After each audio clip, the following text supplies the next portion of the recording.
There's a lot of different types of leather sheaths that you can make. And a lot of the deciding factor on what sheath you're going to make will depend on the style of knife that you've made.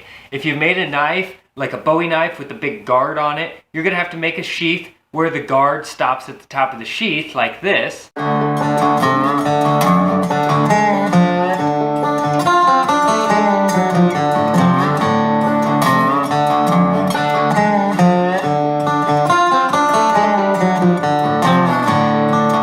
If you make a hunting knife or a camping knife, you can make a traditional style pocket sheath, which is 2 pieces of leather and a welt, and the knife is kind of wet formed into it with a belt loop. That looks like this.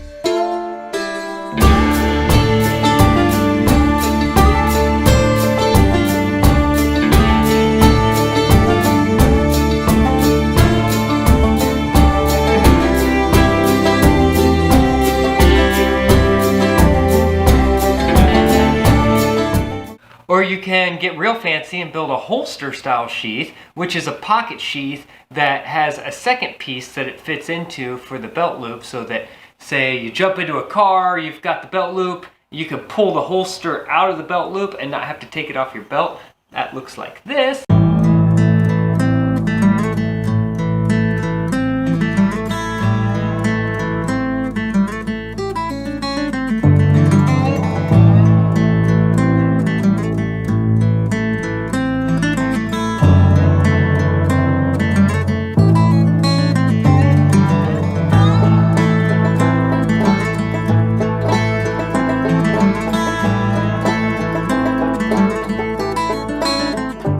Or the bushcrafter guys, they like to build fold-over sheaths that look like this.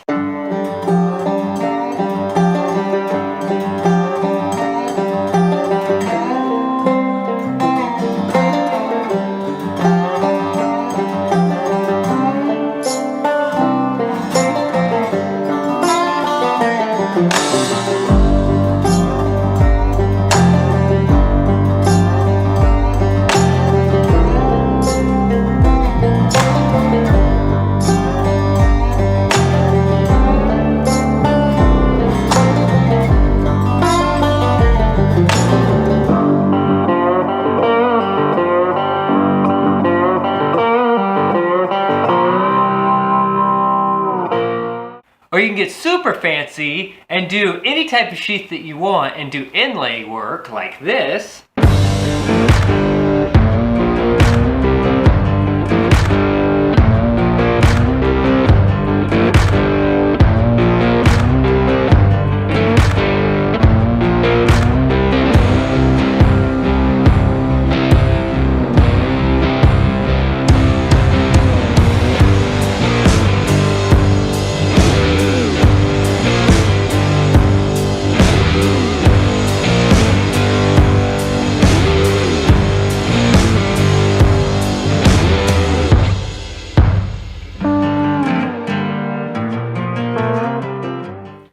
Okay, so on the table, what we have here are hole punches. We're going to start at the left and move our way around the table. These cut precision circles in leather. Absolutely ideal. Try to cut a circle without one of these. You'll never get a good circle. Buy some hole punches. Same deal. This is a hole punch. This is the hole punch that I've used from day one. I bought a really good expensive one. It's never failed me. You have different sizes of holes that you can cut in your leather. It's perfect. It works great every time. Don't go cheap on these things. Buy one, you'll own it forever. These guys right here are stamping tools. These do various textures in your leather depending on what you're going for. These right here can do borders, textures, add embellishments, all kinds of different stuff. This is probably next level. On your first sheaths, you're probably not going to use any of these. These can get quite expensive. I buy those when they're on sale. Now, I'm going to show you each one of these tools, explain to you what they do, and then I'm going to show you which tools that you'll absolutely need. This is a stitching wheel. They have different wheels. And each one of these wheels, these tips are spaced differently. And what happens is you roll this along your leather to space out your stitching. Very handy. This is a V-gouge. When you run this through the leather, it cuts a V-gouge in the leather. Very handy for doing fold-over sheaths.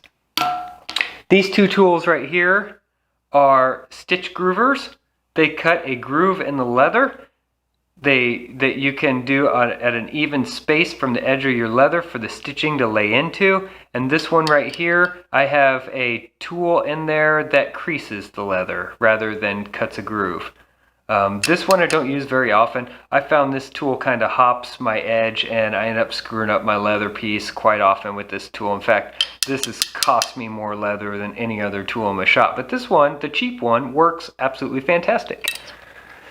These right here are all edge beveling tools. These clean up your edges. These bevel the edges. You run them right down the edge of the leather and it cuts off a strip. These are different sizes. We have a 2, 3, and 4. I bought all of these. I've used all of them. I could throw these two in the trash because this is the only one that I ever use, a number 2. And I think I could actually go even finer on my edge beveler and I could be real happy with that. These two tools right here I use for thinning down leather. This right here just has a razor blade right here, and I use that like if I'm going to do a belt strap and fold it over and I don't want the thickness of 2 pieces of leather, I just use this to skive down the leather a little bit. And this one I use when I'm putting in snaps and buttons like this. When I punch the hole, I'll kind of dig this in a circle to dig out some leather so that the back of the snap sits flush with the leather and doesn't protrude. So that's another neat tool to have. You could use a razor blade for that. Then over here, all the way up here, I've got a couple daubers and a paintbrush. These are extremely handy when you come to dye your leather. Extremely handy. These are, in my opinion, very expensive for what they are, but you see I buy them because that's how handy that they are. We're going to move over to here. I have a simple razor blade. I have this guy right here. This is a hair tool. When you run this over the leather, it's got little tiny grooves and it makes it look like hair, which is really kind of cool. I'll show you these on leather here in just a minute. This tool I've used once or twice. Definitely not a tool that you need. This tool is very valuable. This is a keyhole punch. You put this in straps wherever you might have a ball like this, right there. So you punch this and it punches a hole and then a little tail off, and it allows that hole to expand to go over something like this and lock into place. For straps, this is an extremely nice tool to have. These are modeling spoons. They're great for working with your leather, for texturing, for laying out lines, for marking on the leather, for cutting. Excellent tools to have. This is a cutting knife for leather. You know, I don't even know what they call this. It's like it's not a round knife. Oh, this is a swivel knife. That's what this is. But really easy to resharpen, and when your leather's wet, you just hold it like this and you can turn it, and it allows you to cut really intricate shapes by turning it and moving it with the tip. Really nice. Pliers, indispensable in leatherworking for this part right here. Stitching, I have several different, I actually have like 6 different size needles. These are Glover's needles over here. I find that these eyes break really easy. That's why I have a whole bag, and I've since stopped using these because these break so easily. These are, they've got a much smaller eye. They're a lot harder to thread, but they never break. So, you know, harder to thread, never break. These are the ones I use. I've got a couple different things out here. This is artificial sinew. Absolutely love this stuff. Plus, when you burn it, it just balls up and then won't come undone. Then I've got some cotton right here, some cotton thread. You can get this in black, brown. This is a braided waxed thread. I actually like this quite a bit. The only downside to cotton is you have to tie it to get it to stay, and then you have a knot somewhere. So you have to, if you have a place that you can hide a knot, use this. If you don't, I like to use synthetics, nylon, because you could just hit it with a lighter and it balls up and then won't come undone. These tools here, are the tools that you need to set all of the hardware that I have laid out that I'm going to show you. So this is the anvil for all your snaps, and then these are the different tools needed to set snaps, rivets.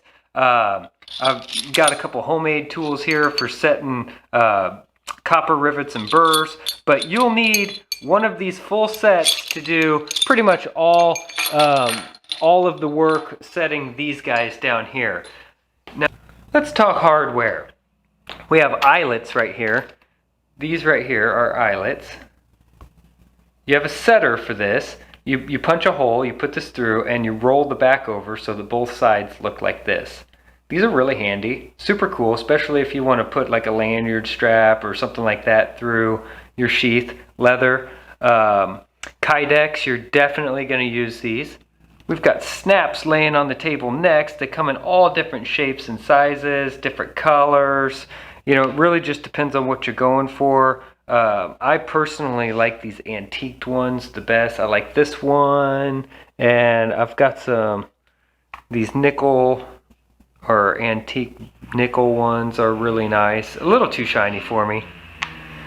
The brass ones I purchased early on. I very rarely use these brass ones. Moving on. This is a copper rivet.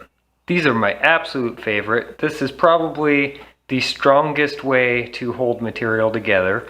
You drive this post through a hole that you have in your material, and then you drive this burr on the back side, and it hangs on really tight. Then you trim this rivet and you peen it over with a ball peen hammer, and it is there mechanically forever. These guys right here, we use these in sheath making all the time for straps. You have a post in the back, and then this comes on the front, and you hammer it down into place, and then that's a good thing to attach for a strap. Those come in all different colors: black, silver, stainless, you name it. We've got these guys right here. These are screws. Now this screw right here has a type of backing plate that locks to your material so that when you screw this side down, this side doesn't have anything on it. And those come out really nice for sheaths. We use those a lot. But more often I use this type of screw right here. Now this is a screw and post where one side is finished and it's just nice and shiny. Now the cool thing about this screw and post I have found is I always buy the long version right here, because what I could do is I could walk over to my grinder and I can shorten this down. Since the screw doesn't go the full length, you know, I can shorten that down quite a bit and not have to worry about the screw bottoming out. I've had to cut the screw down once or twice before to shorten it up even more than that, but pretty rare. I use these all the time, especially in my hybrid sheaths that have a Kydex internal and wrapped in leather. That's what I use to hold the two parts together. Moving on, down here I've got a whole assortment of rivets. These guys right here. So it's a post with a cap. Basically, you just stick the post through a hole and the cap goes on, and you use a rivet setter to expand this post underneath the head. And they use these on jeans a lot, and clothing and different things like that. These come in all different colors. I've got them in antique, silver, bright silver, brushed nickel, brass, you know, just you name it. They come in all different sizes. The thing about these is you could trim the post down, but see how they've dimpled the post? Whoa. The thing about these guys is you could trim this down, but the way that they dimple it to promote it to expand inside the head, that's hard to duplicate. So you really want to buy these the right size for the thickness of leather that you're working with, and it makes a big difference. So now that I've showed you all that other stuff, this is all you're going to need for your first sheath. And actually, the stitching wheel we can remove. The stitching groover we can remove. The edge beveler we can remove. So that leaves you with a razor knife, a pair of pliers, your yarn, which I'm going to use sinew, and a needle. That's all you have to have. These tools are nice and they're very inexpensive. I order all my tools from Tandy Leather. You can get these for under 30 bucks for all these. You'll see why I like to use these, but you can do it without these. This allows your stitches to lay beneath the surface of the leather, but they don't have to. It just further protects your stitching. So I would suggest using one of these. This, I'm going to show you a way to mark out stitches a different way with something else that I know you already have in your shop. And this right here cleans up the edges. You can do that or you don't have to do that. That's up to you. I personally think the leather looks a lot nicer with a nice beveled edge. This is a very consistent way to do it. You can do it without it. We're going to do a fold over sheath. We're going to lay the knife like this, as if it's going to lay on your waist. So if we're right-handed, the sheath's going to go on the right side. It's going to lay just like that. So what we're going to do is first we're going to draw a line straight here, just to kind of give us a center point. Alright, now you have to think when you fold the leather over, this isn't going to really turn much, okay? So you kind of want to get that right about there. That's going to work out really nice. Let's see, just give this a nice contour.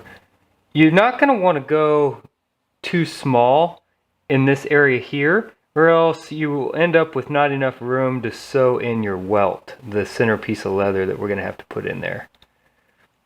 Alright, this is not rocket science. You just kind of... There we go. I'm going to have it flare just a little bit. And then you're going to want the sheath to stop a ways down from the end of the handle so you have a little bit of handle to grab onto. That helps. Okay, so that's nice. I like that. So let's kind of give it one of those.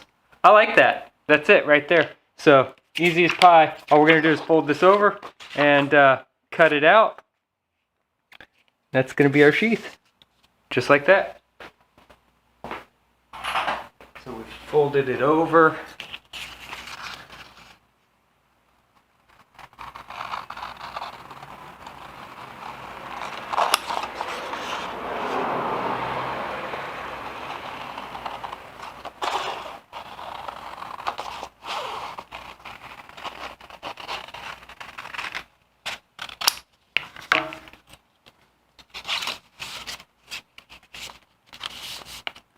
It's gonna look real nice. Let's see, that's gonna go all the way down to there. Yeah, I'm gonna like that.